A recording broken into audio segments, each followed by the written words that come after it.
Hello everyone, welcome to my channel H D Orion. हम पढ़ रहे हैं accountancy for class 12th T S Grewal की टेक्स्ट बुक से book 3 chapter 5 cash flow statement. और अभी हम पढ़ेंगे calculation of operating profit before working capital changes. So operating profit before working capital changes के लिए हम शुरू करेंगे नेट प्रॉफिट से। Net profit before tax and extraordinary items.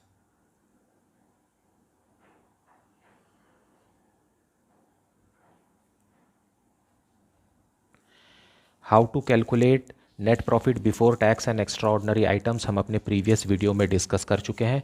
अब इसमें हमें कुछ एडजस्टमेंट्स करना पड़ेगा और इस एडजस्टमेंट्स को कहते हैं adjustments for non cash and non operating items. Adjustments for non cash and non operating items.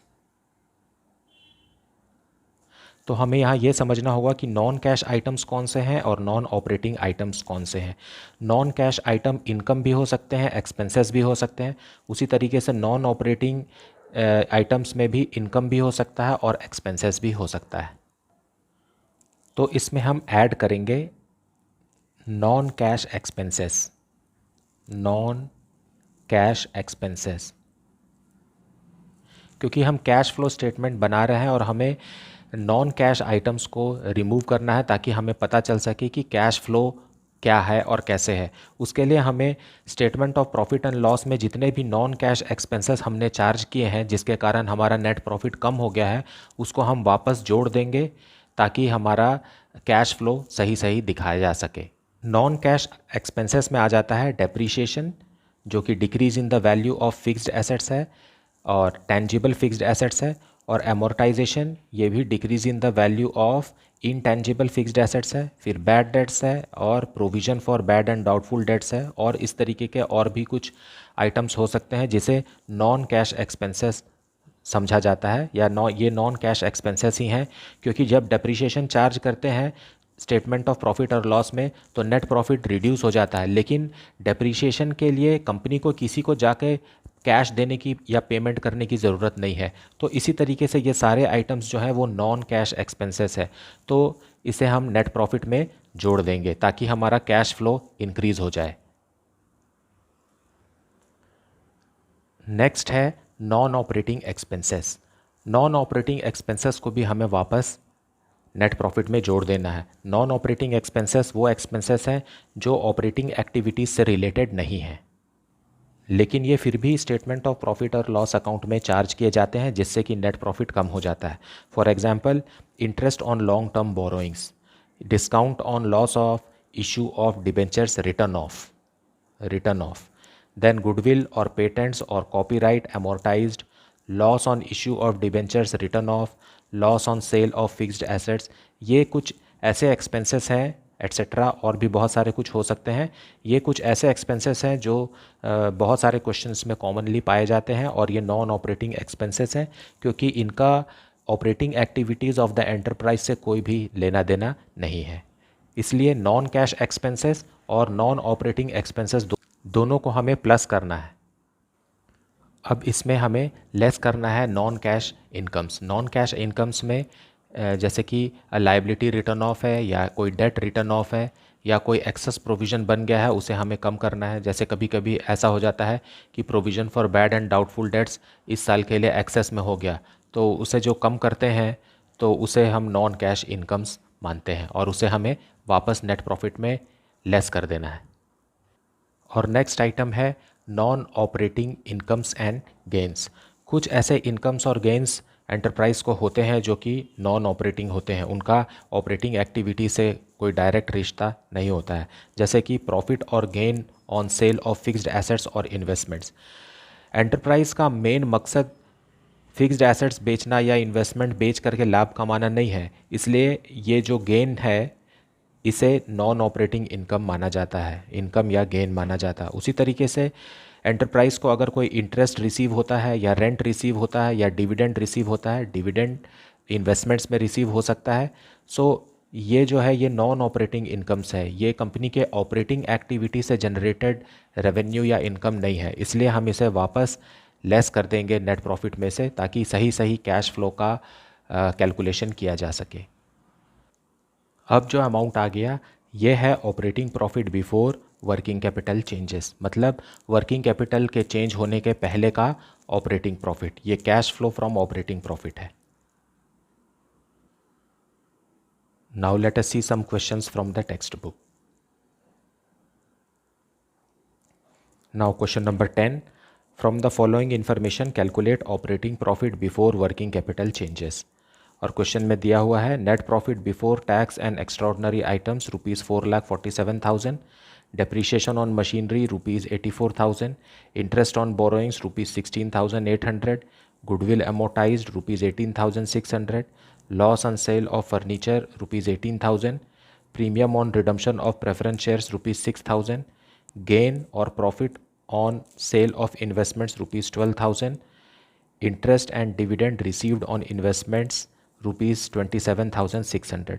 यहाँ जितने भी आइटम्स दिए हुए हैं ये या तो नॉन कैश आइटम्स हैं या नॉन ऑपरेटिंग आइटम्स हैं, तो इन्हें हमें चुन चुन कर ऐड या सब्ट्रैक्ट करना है net profit before tax and extraordinary items से।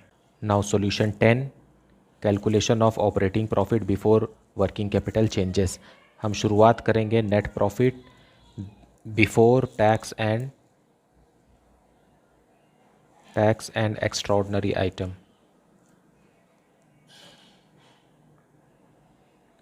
आइटम्स। क्वेश्चन में दिया हुआ है ₹4,47,000। अब हम इसमें ऐड करेंगे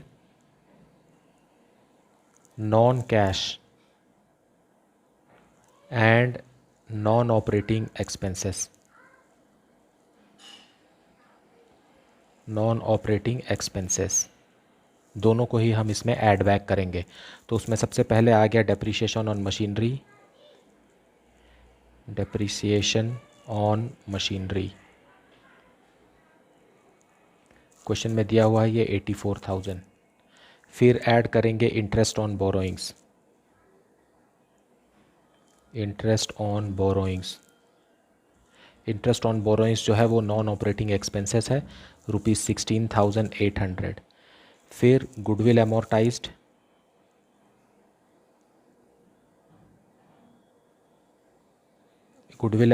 भी नॉन ऑपरेटिंग एक्सपेंसेस है ₹18,600।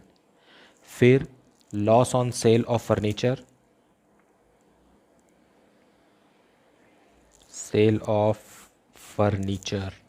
ये भी नॉन ऑपरेटिंग एक्सपेंसेस है ₹18,000। अब आ गया हमारे पास premium on redemption of preference shares. Premium on redemption of preference shares जो होता है वो प्रीमियम ऑन प्रेफरेंस शेयर्स या तो फिर जनरल रिजर्व से राइट ऑफ होता है, और ज़रूरी नहीं है कि ये profit and loss, statement of profit and loss में आए, इसलिए हम यहाँ पर इसे इग्नोर करेंगे, क्योंकि वो प्रीमियम ऑन प्रेफरेंस शेयर जब इशू के समय होता है उसके अगेंस्ट या तो फिर जनरल रिजर्व के अगेंस्ट राइट ऑफ होता है। अब हम इसे ग्रैंड टोटल कर देंगे। ग्रैंड टोटल आ गया 5,84,400। अब हम इसमें लेस करेंगे non cash and non operating incomes या गेन्स। अब क्वेश्चन में दिया हुआ है गेन और profit on sale of investment, इसे हम ऐड कर देंगे। गेन या profit on sale of investments, ये नॉन ऑपरेटिंग इनकम है, क्योंकि ऑपरेटिंग एक्टिविटी इन्वेस्टमेंट्स बेचना नहीं है, इसलिए इससे 12,000 को हम लेस कर देंगे। और साथ में इंटरेस्ट एंड डिविडेंड रिसीव्ड भी है, interest and dividend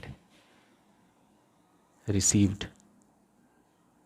on investments, ये भी नॉन ऑपरेटिंग इनकम है, इसलिए इसे भी हम लेस कर देंगे। अब यहाँ पर आंसर आ जाएगा 5,44,800 and this is our operating profit before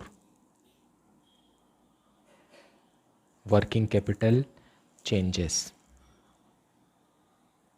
So this is the solution. Now let us see question number 11. From the following balance sheet of KBC Limited as at 31st March 2020 and additional information, calculate operating profit before working capital changes.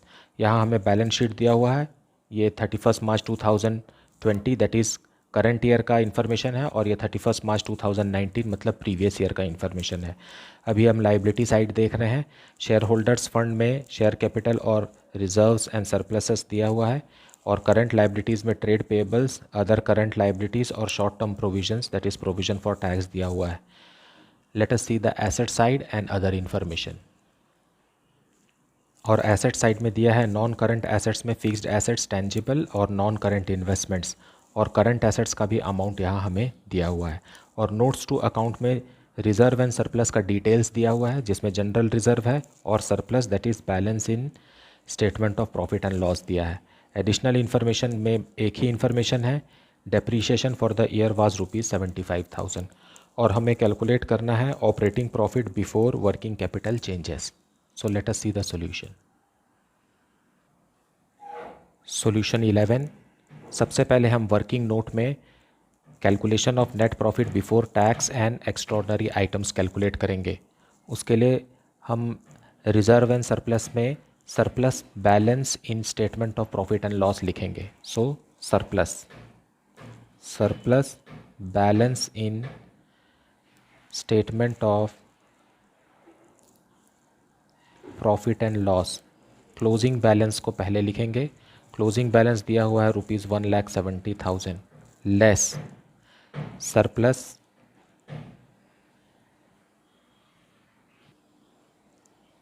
Balance in statement of profit and loss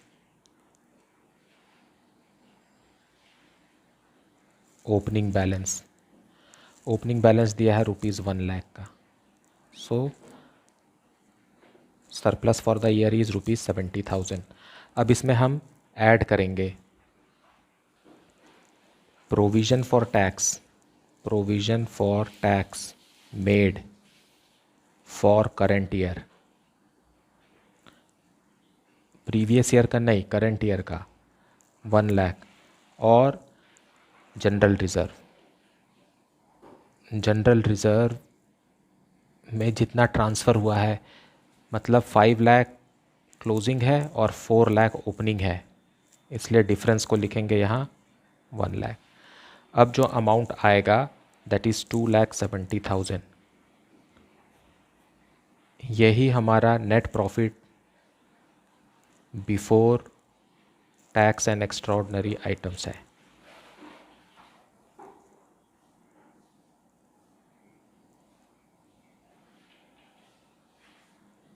और इसी amount से cash flow statement शुरू होता है। ये जो था हमने ये वर्किंग नोट बनाया है।